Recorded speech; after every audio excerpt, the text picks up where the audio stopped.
¿Sabía usted que en Puerto Rico, según el conteo más reciente del Departamento de Educación, hay más de 34.000 niños con problemas de aprendizaje y más de 14.000 con un diagnóstico de autismo? Pero detrás de esta cifra lo que hay son seres humanos y casi siempre una madre que ha tenido que aprender a vivir en un mundo que no ha sido diseñado para su familia. Hoy no venimos a hablar de la maternidad de las postales perfectas, ni de esos sacrificios que se romantizan de una manera continua y que vemos en las redes sociales. Hoy vamos a abrir el micrófono, pero para hablar de maternidades invisibles. Vamos a hablar de la madre que pasa los días en una terapia, la que pasa en los hospitales, la que pasa en las oficinas médicas, la que se tiene que convertir en muchas veces hasta en abogada y conocer las leyes, conocer todo porque necesita estar pendiente de lo que está pasando con su familia. En este episodio de Signos Vitales vamos a estar junto con nuestra invitada de lujo, que las personas y esas madres que trabajan, que se esfuerzan cada día, sepan que las vemos, que las escuchamos y que validamos su lucha, porque sabemos que el cuidar no debería ser una situación en donde la persona se pone en riesgo porque el autocuidado se va lacerando, sino que al contrario, debe ser una forma en que cada uno de nosotros nos protegemos. Y así que si cada uno de ustedes están listos, nosotros estamos listos. En un segundito comenzamos.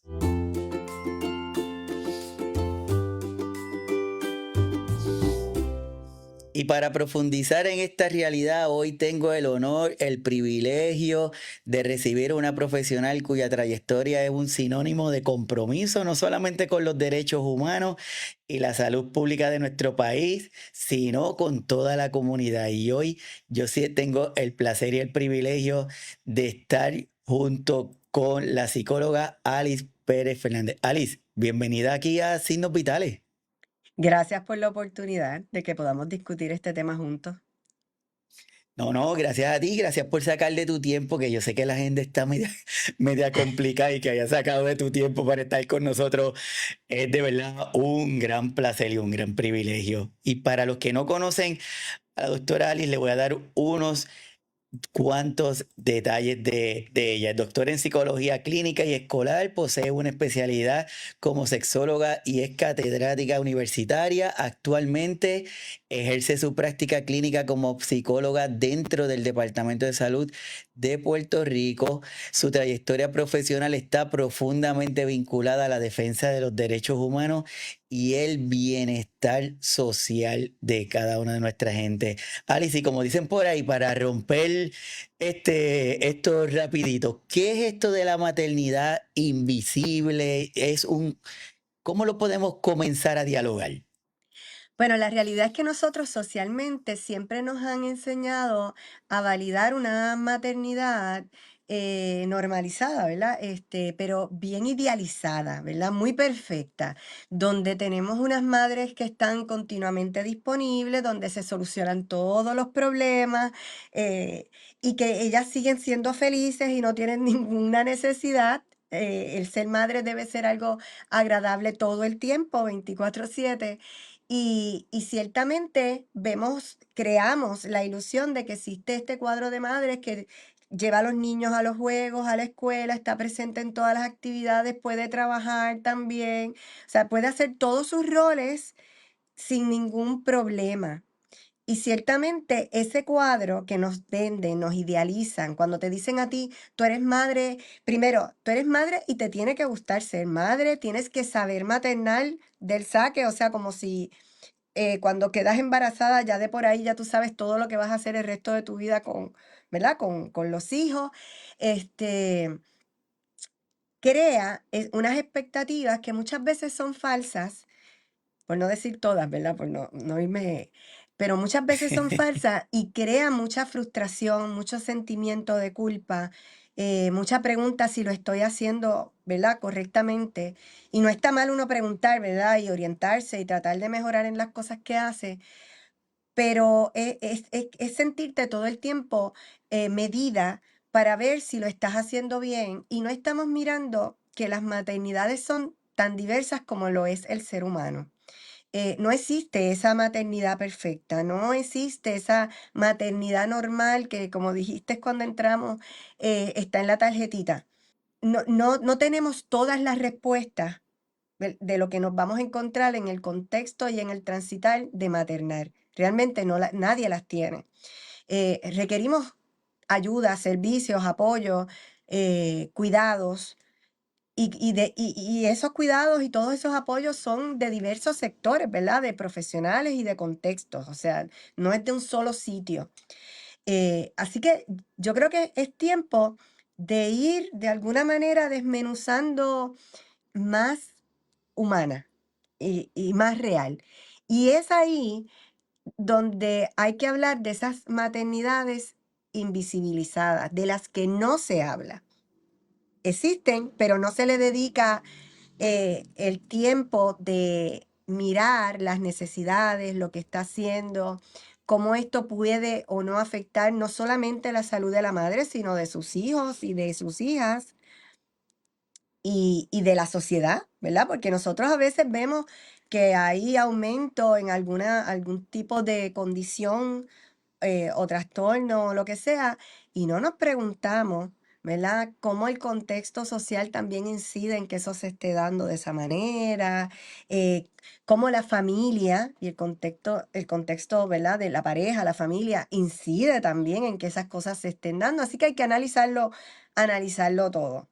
Sí, estoy de acuerdo contigo y más cuando estamos en esta situación en donde tenemos un estándar y queremos ponerlo todo dentro de lo normal y si no es dentro de lo que yo considero normal, pues ya es anormal y si es anormal hay que repararlo, hay que corregirlo, hay que hacer algo con eso y no necesariamente. Por eso es que al inicio del episodio hablamos que queremos ampliar esta mirada, que entendamos esta maternidad invisibilizada por muchas situaciones en donde este trabajo que tras de que es un trabajo continuo, arduo, no se remunera de ninguna forma y significa más trabajo y más necesidades muchas veces de la persona que está cuidando.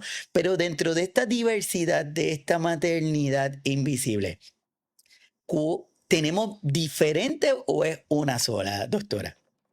No, tenemos diferencias, muchísimas realmente.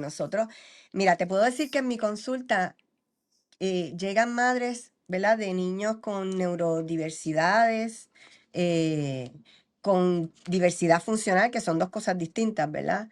Eh, Tenemos madres que están criando solas, ¿verdad? Por mucho tiempo.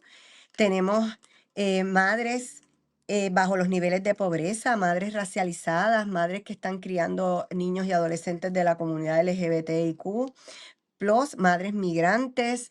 Tenemos madres que están criando, ¿verdad? No son madres biológicas, pero que son madres que están criando. Y ciertamente, por nombrarte algunas, porque se nos van a quedar, hay muchas diversidades.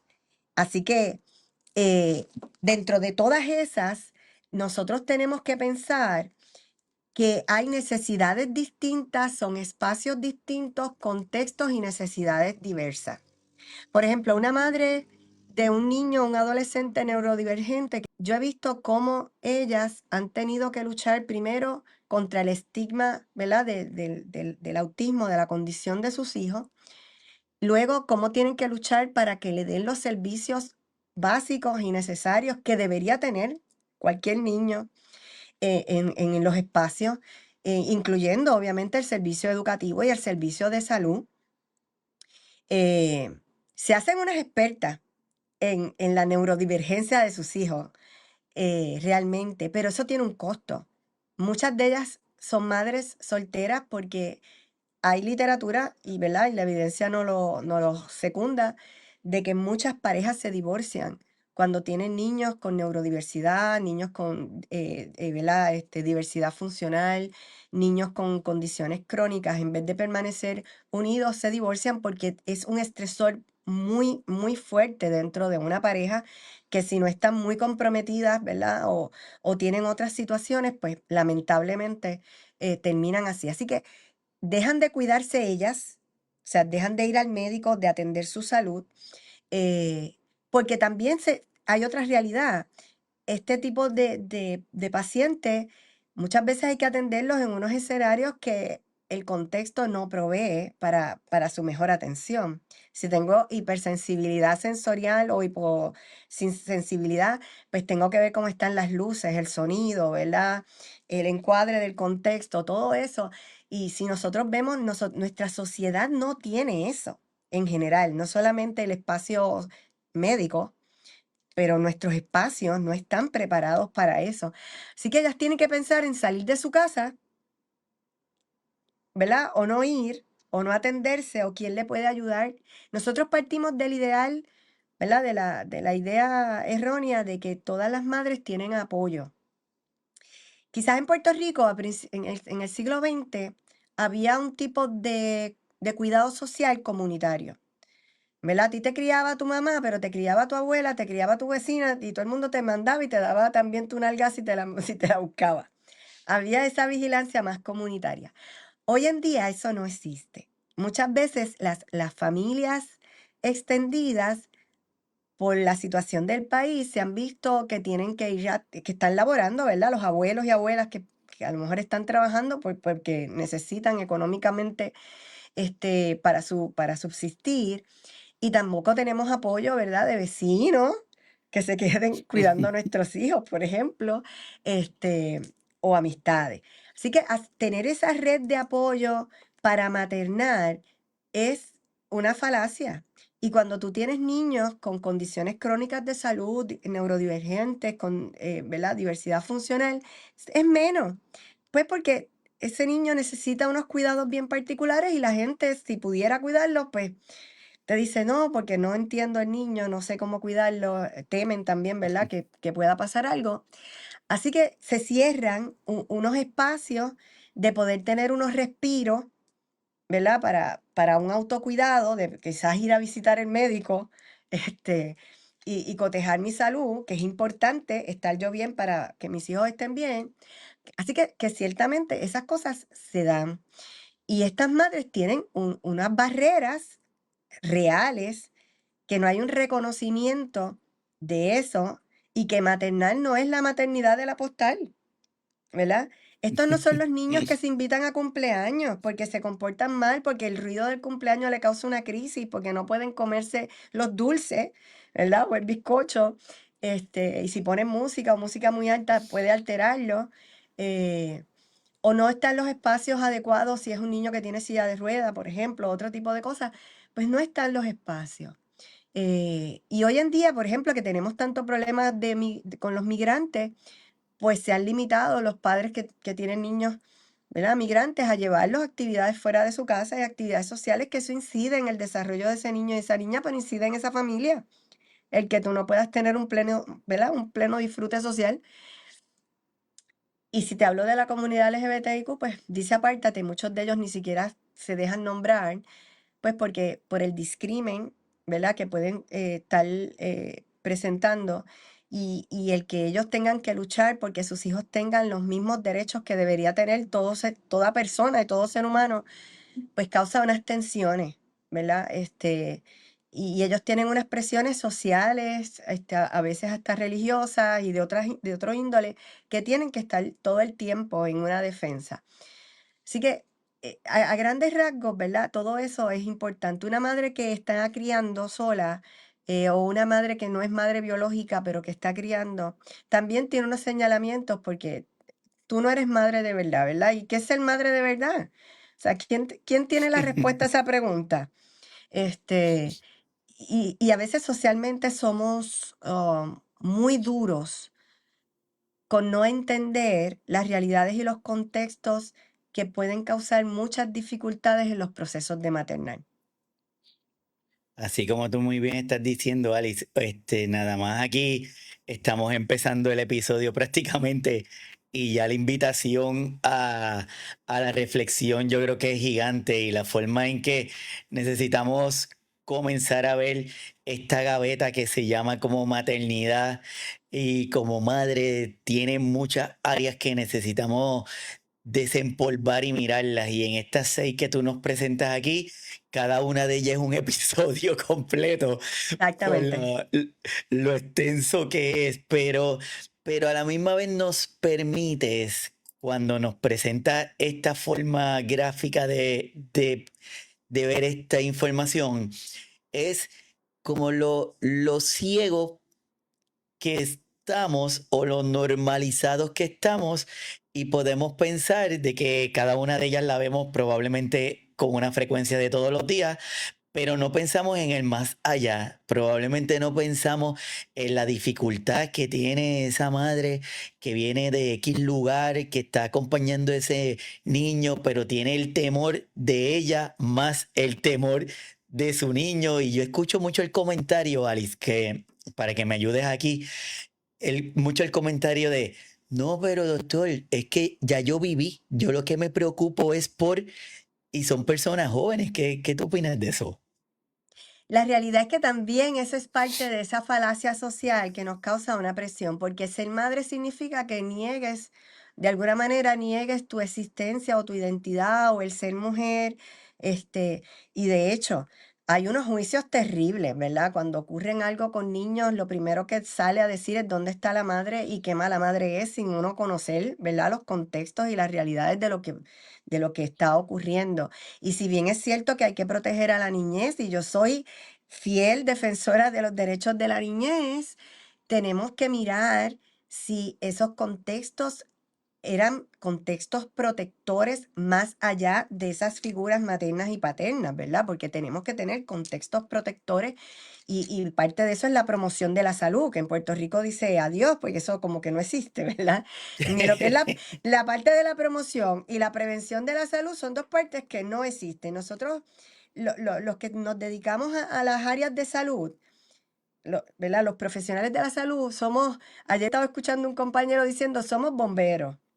Porque nosotros Ajá. realmente lo que hacemos es apagar fuegos. Nosotros atendemos ya cuando el problema es inminente y está ahí. Y la realidad es que la mirada tiene que ser otra. O sea, nosotros tenemos que ir desde la promoción de la salud, la prevención de la salud, ¿verdad? Y después ir atendiendo las cosas.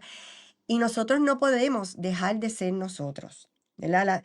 La persona tiene una identidad, el ser humano, y las mujeres debemos entender que para que nuestras crías estén bien, nosotras tenemos que estar bien, ¿verdad? Así que somos el centro de esa salud que va a aflorar dentro de nuestro contexto. Así que sí vamos a mirar por su protección, obviamente, pero partiendo siempre de que estemos protegidos. Cuando estamos en un avión, lo primero que te dice es que si falta el oxígeno, tú te pones el oxígeno primero y después se lo vas a poner al niño y eso tiene una lógica. Y es que si ese padre o esa madre no está bien, obviamente el niño tampoco lo va a estar. Y ahí es que está una de las barreras. Esta madre está viendo que no tiene el contexto que puede proteger a ese niño. Así que empiezo a no atenderme yo para buscar cómo el contexto sí puede proteger el niño, ¿verdad? Y entran unas luchas, que es la que vemos continuamente. Te estaba diciendo que yo tengo madres aquí que llevan años sin ir a un médico, años. Y tú ves su deterioro físico, sabes que tiene que tener alguna condición de salud, pero ellas no se lo van a atender porque la lucha de ellas es que le atiendan sus hijos, ¿verdad? Y ocurren hasta en madres envejecidas, ¿verdad? Las madres envejecidas que tienen adultos, fueron niños en algún momento, pero hoy en día son adultos con diversidad funcional, con condiciones crónicas, o con, ¿verdad? Este, que ciertamente su preocupación es qué va a ser de ellos cuando ya ellas no estén. Y nosotros no tenemos un país que conteste eso. O sea, Ujú. nosotros no tenemos un espacio seguro para poder decirle a esa madre que el futuro de ese hijo con esas necesidades está asegurado a futuro. Así que tú Ujú. vivir con esa incertidumbre continua causa unos niveles de ansiedad, de estrés, ¿verdad? De depresión, de inseguridad en esa madre que también tenemos que evaluarlo.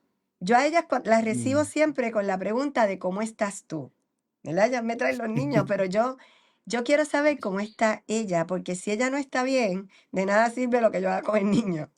Así que el darnos ese tiempo de saber cómo está y qué necesita es importante, pero debe salir fuera de nuestras oficinas médicas y de servicios de salud.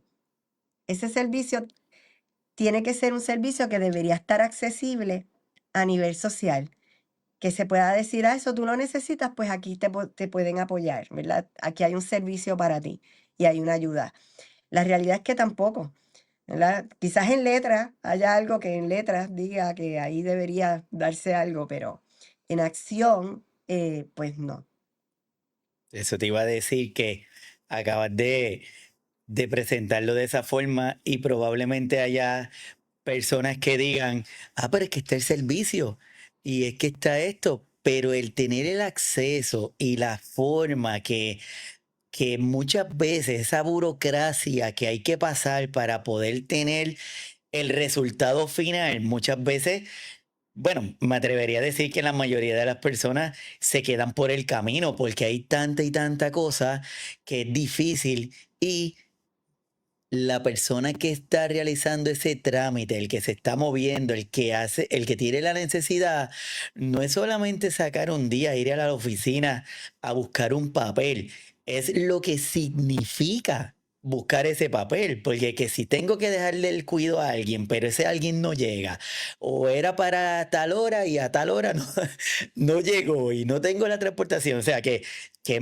sumamente complicado, sumamente complicado. Así que todos los que están conectados, muchísimas gracias que están sacando de su tiempo hoy en este programa que es súper especial, el día antes del Día de las Madres que llamamos Maternidades Invisibles. Cuidar también es resistencia con la doctora Alice Pérez Fernández que está sacando de su tiempo para podernos ayudar a entender este tema. Alice, yo me he ido creando una imagen en donde pienso en todas las cargas que tiene que tener esa persona para poder Mm. levantarse, vamos a ponerlo así, para poder tan siquiera levantarse. Y si a eso le añadimos todas las actividades que tiene que realizar durante el día, debe ser bastante complejo. ¿Cómo tú defines estas cargas o cómo tú lo has visto en este desempeño de estas madres en su día a día?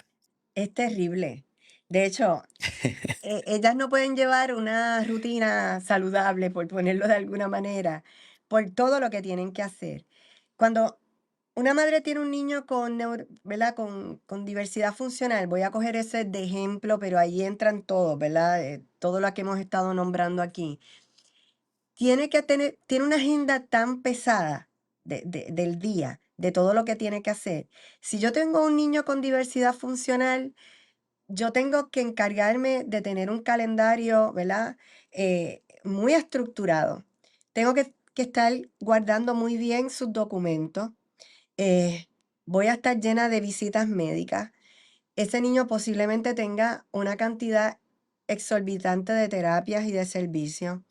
Eh, es posible que tengamos que tener unas visitas mucho más frecuentes a los escenarios donde esté ese niño presente, ¿verdad? La escuela, el médico, ¿verdad? Tenemos más presencia, hay que tener más presencia en ese tipo de escenario.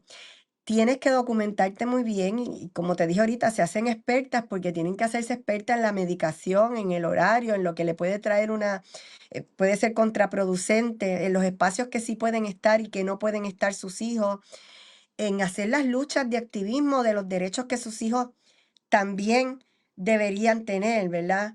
Así que estas madres tienen, como estás nombrando ahí, tienen una carga emocional en cuestiones tienen mayor ansiedad, mayor estrés, más posibilidades de depresión.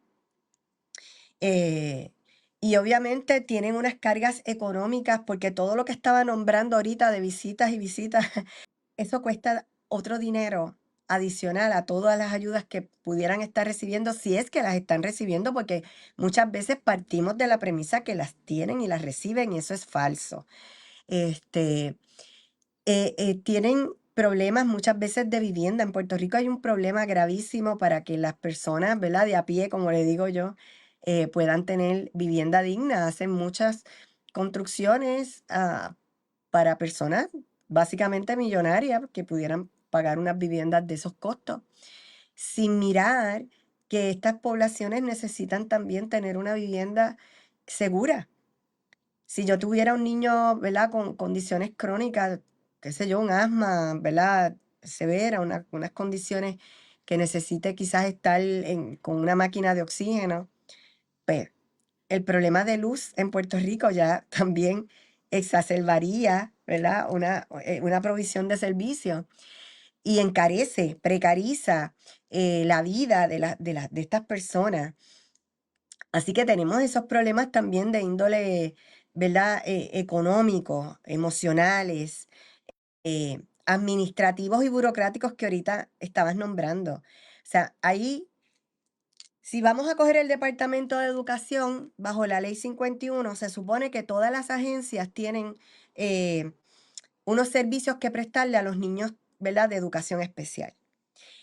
Y la realidad es que a veces cuando los vamos a buscar esos servicios hay que pelearlo, hay que lucharlo.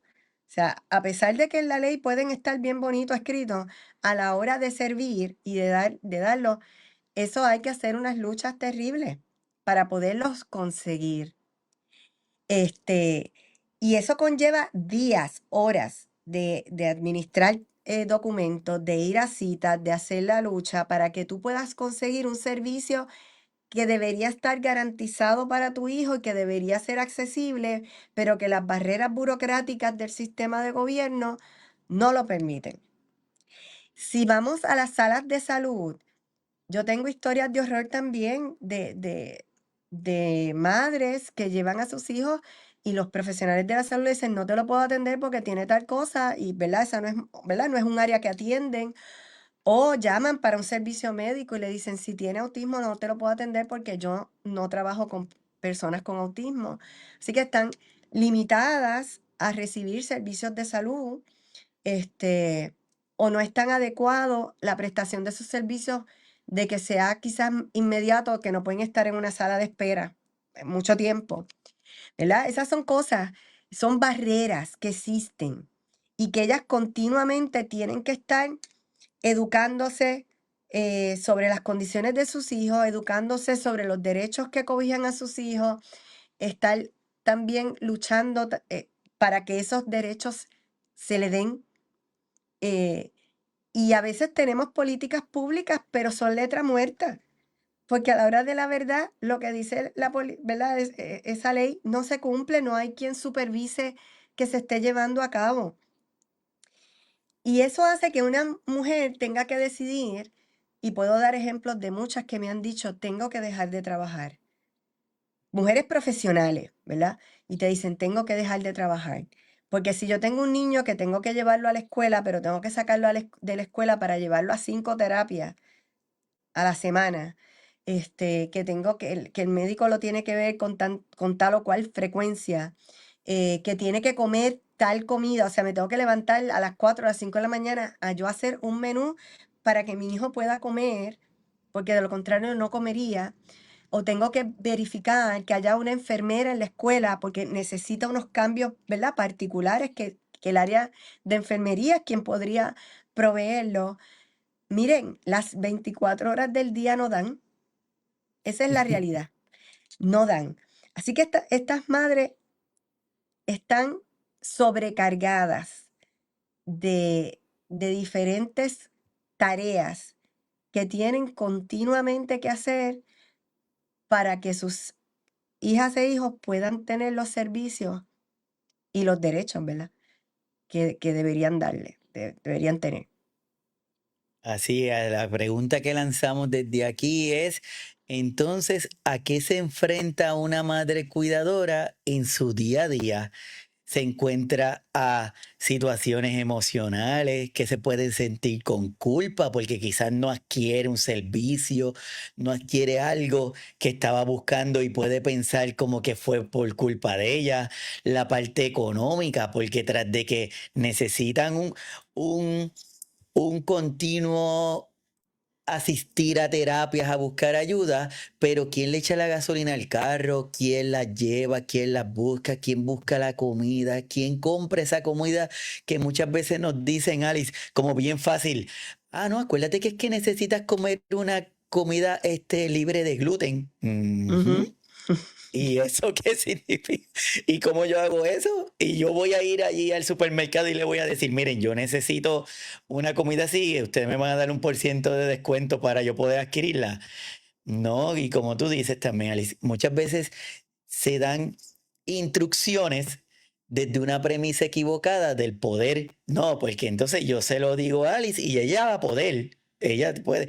Y si no puede, pues se la tiene que inventar para buscarla. Entonces, ese día a día de esta madre son complicados, no solamente basándose en la acción del cuido o del cuidar, sino ese juicio social también que nos incluyen. Y yo creo que es importante que desde aquí lo que estamos haciendo, estamos tratando de visibilizar de alguna manera, de darle a conocer, porque cuando usted mira estos poquitos y los unimos, probablemente podemos entender o le podemos validar lo que muchas estadísticas nos dicen que nos alarman. Por ejemplo, en donde hay evidencia científica que demuestran que las personas cuidadoras tienen unos niveles de estrés elevados que los llevan a tener una ansiedad, la depresión, ese agotamiento físico y mental, en donde lleva a pensar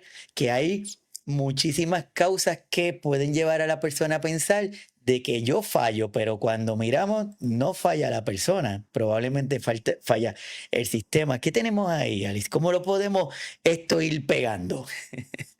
Bueno, voy a empezar por el juicio, ¿verdad? Que nosotros siempre estamos haciendo algún tipo de señalamiento como si ella es que falló porque no lo sabe controlar. eh, o no le está dando lo que necesita, que estás hablando de eso.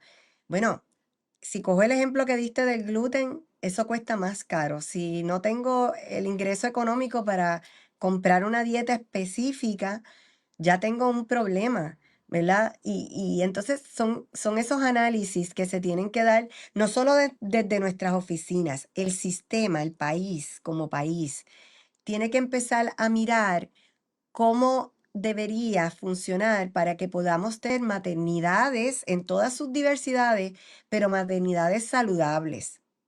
Porque es fácil decir, ay, estamos en aumento de la violencia en el país. Oye, eso tiene muchas variables y una de ellas es que no hay, ¿verdad? No se provee un sistema que cree personas no violentas. Y eso empieza desde antes, desde la gestación, desde esa maternidad, o sea, desde otros espacios, incluyendo, ¿verdad? Otras variables, por eso dije que tiene, ¿verdad? Hay otros contextos que hay que mirar aquí. Pero ciertamente, ¿qué es lo que nosotros necesitamos? Nosotros necesitamos unas estructuras que permitan ayudar a maternar. Necesitamos accesos a los servicios de salud continuos. Muchas veces cuando la mujer sale embarazada, pues sus citas son más frecuentes, ¿verdad? Y estamos viendo que estemos monitoreando a ese bebé, todo ese tipo de cosas. Qué bien. Pero una vez pare, como que la cosa terminó ahí. Como que se para ese seguimiento y no hay una estructura para dar esos espacios de salud física y mental que deberían tener seguimiento. De hecho, en el área de psicología hay una psicología que es psicología prenatal y que es importante darla antes de que nazcan, pero también está postnatal. Ese mismo psicólogo trabaja esa área, hay que seguir, darle continuidad. Y tienen que haber trabajo interagencial que permita los espacios a maternidades saludables. horarios flexibles, espacios no solamente de lactancia. ¿Qué hay de los cuidos? Si yo soy enfermera, que tengo horarios rotativos y ya me tengo que integrar, tuve un bebé y me tengo que integrar, y me pones un horario de 11 de la noche a 7 de la mañana y yo no tengo, ¿verdad? Una red de apoyo para el cuidado. Soy madre soltera. ¿Dónde dejo el bebé? ¿Quién lo cuida? Porque no hay cuidos nocturnos en Puerto Rico. O sea, una mujer bombera, una mujer policía, una mujer enfermera, ¿verdad? Estoy hablando de profesiones que tienen turnos rotativos. ¿Quién le cuida a los hijos? De manera segura, que me pueda ir a trabajar y regresar y poder seguir. Pues mira, nuestro sistema no provee eso. Y los cuidos son muy caros. O sea, la gente que piense, ¿verdad? Los cuidos están increíblemente caros y quizás, dependiendo del sueldo de esta mujer, poder pagar un cuidado privado se haría muy difícil. Pero dentro de las agencias o dentro de los empleadores, ¿verdad? No tenemos unos cuidos que provean esos espacios. También nosotros necesitamos espacios de respiro para las mujeres. Necesitamos también una educación más inclusiva. Necesitamos tener apoyo económico para las que así lo necesitan y sistemas que protejan los ambientes donde se están desarrollando estas familias, ¿verdad? Porque si queremos un país sin violencia, debemos empezar por ahí, ciertamente. Así que necesitamos muchas cosas que no tenemos en este momento. Yo creo que necesitamos mucha conciencia social sobre lo que es maternal, voluntad dentro del gobierno y acción. Y necesitamos que como comunidad veamos que el proceso de maternar tiene un aspecto comunitario también. Salir un poco de la caja del individualismo, de que si no me toca a mí no me importa. Y mirar que sí nos importa porque todo aquí rebota, ¿verdad? Nosotros nos metamos o no, a la larga también nos rebota. Porque si yo no cuido mi salud y me pego y tengo algo infeccioso y me pego donde ti, te pegué lo que yo tenía. Y es una parte de yo no ser responsable comunitariamente. Así que nos rebotan las cosas si tenemos solamente una mirada individual, sobre todo. Y yo creo que tenemos que decir, mira, las mujeres necesitan maternar, pero necesitan trabajar, necesitan desarrollarse educativamente, necesitan desarrollarse individualmente, o sea, todas esas interseccionalidades que tiene una mujer que también materna. Y tenemos esos espacios, existen, se puede hacer un desarrollo, ¿verdad? Con miras positivas hacia eso. La invitación está ahí puesta, todos los que están conectados, muchísimas gracias. Estamos hoy hablando de maternidades invisibles con la doctora Alice Pérez Fernández, que nos está aquí dando una llamada a la atención para que abrir los ojos y poder expandir esta mirada y ver estas situaciones que están día a día con nuestras mujeres de comunidad y con nuestro día a día es este y los invita a tener este cambio de estructura. O sea que tendríamos que tener ese cambio de estructura o ese cambio cultural o ambos para poder entender y poder hacer que esto pueda ir funcionando de forma adecuada. Porque yo creo que, doctora, como tú estabas comentando ahorita, muchas veces alguien en algún sitio, en alguna oficina, piensa que sabe y entonces empieza a estructurar una estrategia, pero en ningún momento llamó a la persona que está pasando la situación.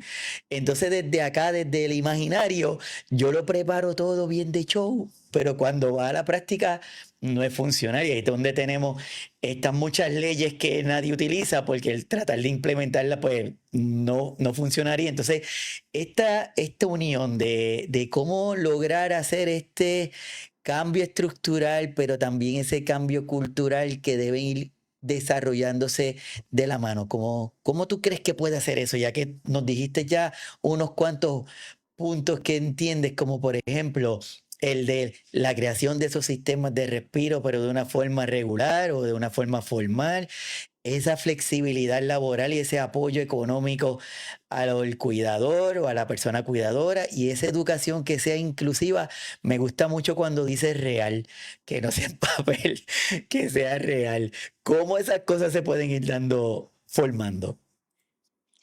Bueno, la realidad es que, primero, y traíste lo de la política pública y dijiste algo que es bien importante. Nosotros vivimos en un país que la política pública, a pesar que se dice que es para la gente, se hace con la ausencia de la gente, ¿verdad?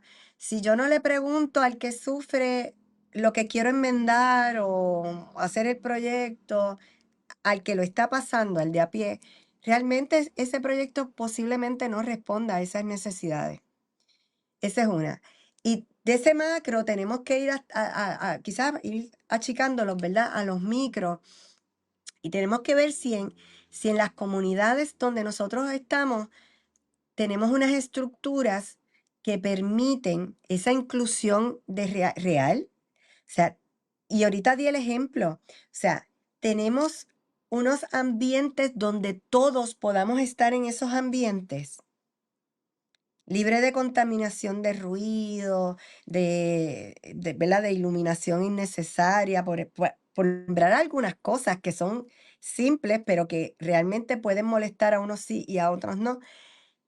Nosotros no tenemos ambientes que sean inclusivos reales, lo tenemos en papel. Nosotros no damos acomodos a menos que la persona lo exija, aún viendo la necesidad. Entonces, tenemos que empezar a crear esa conciencia social y salir desde nuestra realidad o nuestro privilegio y empezar a mirar, primero que no existe una sola maternidad. No, y esa maternidad que existe o que quieren que asista no es perfecta. Existen maternidades diversas. Y para yo poder trabajar eso, necesito conocer esas realidades diversas y ir ajustando nuestras estructuras sociales, comunitarias y personales a que respondan a esas necesidades diversas. Fíjate que voy desde el macro hasta el micro. Los profesionales de la salud tenemos que mirar nuestras prácticas y saber si nosotros estamos haciendo las preguntas correctas, ¿verdad? A estas madres, si realmente son, si lo que queremos para ellas realmente pudieran cumplirlos y tienen esos accesos. Si no los tienen, ¿de qué manera nosotros pudiéramos ayudar o orientar a que tuvieran esos accesos? Ahí viene el que podamos unirnos profesionalmente, interagencialmente, ¿verdad? In- y multiprofesionalmente a dar soluciones a las situaciones que atendemos. Porque si tú tienes que atender, tú eres médico de familia, llega una madre que tú cuando le mandaste a hacer los laboratorios, no se los hizo, llegó y te dijo, yo vengo porque me sigo sintiendo mal, pero no me pude hacer los laboratorios. Y la pregunta debería ser, ¿por qué no pudiste? Y posiblemente ahí te diga, es que tengo un niño así, así, así, y no tengo el tiempo, no puedo salir de mi casa a hacerme los laboratorios. Pues quizás podemos mirar en ese plan médico si hay manera de que el laboratorio llegue a la casa y se puedan hacer unos laboratorios y podamos ayudar a esa madre a atender su salud dentro de su circunstancia real. Es como si yo hiciera un plan de modificación de conducta desde mi escritorio, pero nunca he visto a ese niño en esa casa de qué cosas hace, ¿verdad?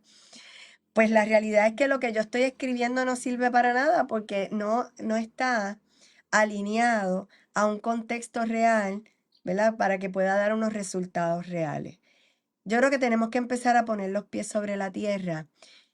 Yo no quiero decir que no celebremos el Día de las Madres, pero si queremos celebrar ese Día de Madres realmente, tenemos que validar esas maternidades diversas, reales, y darle la dignidad que se merecen, porque esto no debe ser una maternidad de culpa y de sacrificio.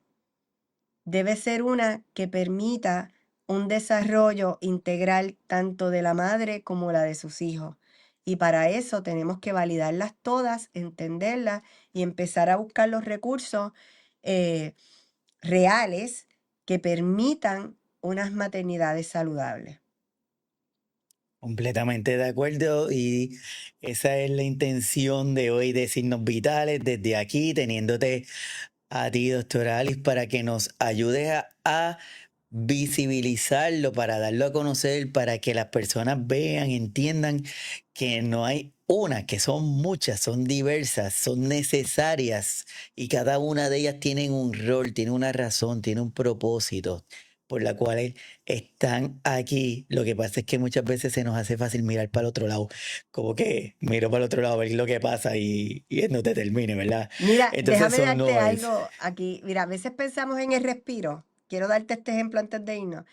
Y quizás un respiro para una madre que está dentro de ese imaginario, de ese ideal, es irse de spa y qué sé yo, y un masajito y un facial. Ay, qué chévere, eso está buenísimo. Quizás para otra madre ese respiro es poder sentarse en una silla 5 minutos y tomarlo para ella. Así que esas son las diversidades, ¿verdad? Que tenemos. Y que tenemos que ir mirando cuáles son esas necesidades. Ya quisiera yo que todas podamos irnos así de spa y como desconectarnos, pero a veces nuestras realidades no nos permiten ese nivel de desconexión.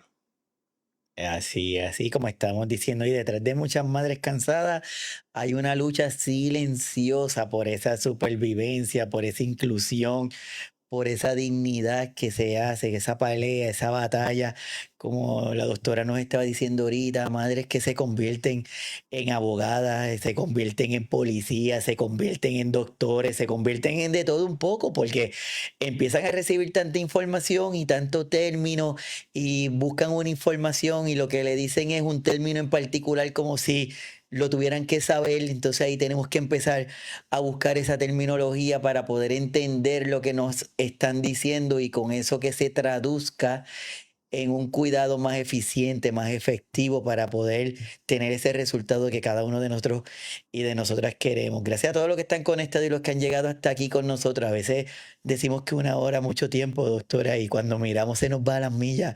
Y Se nos quedó mucho tema por trabajar, después lo podemos seguir quizás delimitando un poco para ir detallando, ¿verdad? Las dificultades en estas maternidades y buscarle soluciones también, porque es importante que no es solamente señalar dónde está el problema, sino cuáles podrían ser las posibles soluciones a eso, y no las vamos a tener todas, pero de poquito a poquito y que todo el mundo aporte a esas soluciones nos ayuda entonces a todos. ¿cómo sería ese mensaje de cierre? ¿Cómo pudiéramos cerrar este episodio temporeramente en lo que tenemos otro encuentro para continuar hablando de este tema que es tan necesario? ¿Cuál sería ese mensaje de cierre, Alice? Pues yo diría que para realmente nosotros celebrar las maternidades debemos validarlas todas. Todas merecen ser vistas, todas merecen ser escuchadas, todas merecen ser celebradas y necesitamos dejar de idealizarlas y mirarlas dentro de cada contexto como se merece para que podamos tener unas mejores maternidades. Y todas las personas que están, que le gustaría entrar en contacto contigo, ¿de qué forma lo pueden hacer? ¿Cómo te pueden conseguir? Pues mira, me pueden conseguir a través de Diálogos con Alice, me pueden escribir un mensajito, Diálogos con Alice en Facebook, aparece, lo tienes ahí. La oficina, ¿verdad? Donde atiendo de manera privada, el teléfono es el 787-768-3320 y quedo a las órdenes de todo el mundo. Y si no, yo sé que si te contactan a ti para conseguirme, también me consigues, así que tenemos varias formas. Yo súper agradecido porque es necesaria esta conversación y te agradezco mucho que hayas sacado de tu tiempo para compartir con nosotros y que nos ayude a entender la importancia de este tema y más en una fecha como es este tiempo, en donde, como tú muy bien nos presenta y nos dice, no es que no debemos celebrar este Día de las Madres, simple y sencillamente debemos acordarnos de algunas cosas que están pasando y entender también que luego y que detrás de cada madre que está cansada probablemente hay una historia que nosotros no estamos viendo y no es que no la estamos viendo porque no queramos, probablemente es porque no nos estamos dando el tiempo de mirar hacia ese lugar en donde tiene esa lucha que es silenciosa, pero es por la dignidad. El maternal no debería ser sinónimo de desaparecer, como nos estaba diciendo la doctora. Si eres madre cuidadora, tu cansancio es válido, no tienes por qué sostenerlo todo. Si eres parte del entorno de una madre cuidadora, no la felicites solamente, ofrécete, que ella sepa que estás ahí, pero de una forma real. Si somos parte de esta sociedad, es importante que exijamos estructuras que permitan que cada una de ellas estén presentes y que no desaparezcan. Ya que estamos llegando al episodio a su parte final, pero el camino para cada una de estas situaciones es grande y es extenso. Necesitamos continuar hablando. No podemos ignorarlo. Mientras cada uno de nosotros escuchamos diferentes palabras y diferentes situaciones, miles de madres están gestionando sola un sistema donde el 72% de los menores con necesidades especiales aún no reciben los servicios integrales que por ley le corresponde. Estamos pero muy agradecidos de la doctora Alice Pérez Fernández por ayudarnos a entender este tema, y nuestra intención desde hoy, desde Signos Vitales, ha sido el poder decirle a cada uno de ustedes que se tomen su tiempo, que es importante que celebremos, pero que seamos inclusivos, que unamos, que tengamos esa necesidad de incluir y de reconocer. Así que todos los que se conectaron, muchísimas gracias. Y si llegaron hasta este punto del episodio, cuando terminemos, váyanse a las diferentes plataformas y se suscriben para que sigan disfrutando del contenido de diferentes episodios que hemos hecho. Así que nos vamos a ver en el próximo episodio de Signos Vitales y hasta pronto. Gracias, doctora, por participar. Gracias a todos. Gracias, bye, se cuidan. Bye.